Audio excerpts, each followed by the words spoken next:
What's up guys, Mike here, the Detroit Borg, and today we're taking a look at the Surface Dial. This is a Windows 10 accessory that is launching alongside the Surface Studio, but does work with any Windows 10 device. So inside the box we'll find the Surface Dial, and it is all aluminum, so it's very similar to the other Surface products. It feels very nice and high quality, and is nicely weighted. On the underside we'll find a sticker that explains how to set up the Bluetooth pairing process to connect this to your Windows 10 device. Now once you peel off that label, you'll find a sticky surface that allows the Surface Dial to be attached to a glass display like the Surface Studio. Now to get to the batteries and the pairing button, you just remove the base, and it is magnetic, so it attaches really easily. Now they've pre-installed two AAA batteries, so it's ready to go. All I have to do is press and hold the pairing button. This will activate the pairing process after holding it for 5 seconds, and you'll see an LED light appear once it's ready to start pairing. So once you reinstall the base, you just have to go to your computer and make sure Bluetooth is turned on, and then you should see the Surface Dial ready to be paired. All I have to do is hit the pair button and you're ready to go. Now the first thing to know about the Surface Dial is that it can be used when it's attached to the screen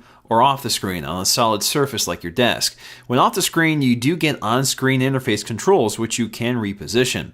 Now, as soon as you attach the dial to the screen, the on-screen interface sort of envelops the footprint of the dial and moves with it. Now, currently, only the Surface Studio supports this on-screen use, but the Studio really needs to be in the drafting position, otherwise it sort of just slowly slides off the glass. Now, I wish this was a little stickier because it does like to move around when you're using it, and even in the drafting position, it still slides down. Now, the dial can control a number of different tools depending on the app you're currently using, so using the dial is fairly intuitive. You turn left and right to navigate the menu, scrub videos, scroll a list, zoom in and out, or make incremental adjustments like adjusting volume or brightness.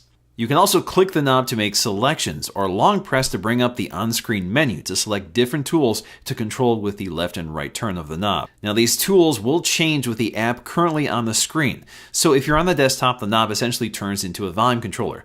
But within apps, you get more tools to work with. So for example, when you're within a video editor, you can scrub your video by selecting the scrolling tool. In the Maps app, we get tools for zoom, tilt, and rotate. The dial does deliver some haptic feedback for some tools to simulate detents. Now, I find this a little too strong, and it actually can be noisy because it vibrates whatever surface you place it on, but you can turn this off under settings. Now, the primary role for this tool is really for creative professionals, so it's uniquely designed for those apps. Now, the idea is to provide a secondary control mechanism while using the Surface Pen for drawing. This allows you to change colors or width of your drawing tools on the fly.